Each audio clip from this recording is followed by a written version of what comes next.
ngila IT High Deputy Commissioner bat kumju ru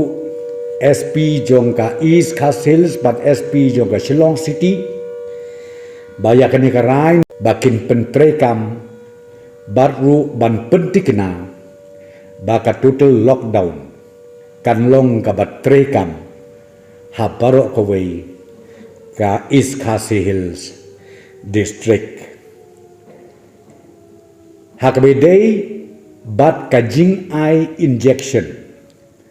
kabangi ong ka vaccination drive hakane ka por total lockdown kan yad kumbajuyad tamba ya ki details SOPs restrictions nakaliang jongka district administration East Khasi Hills kin sale ya kapadon kam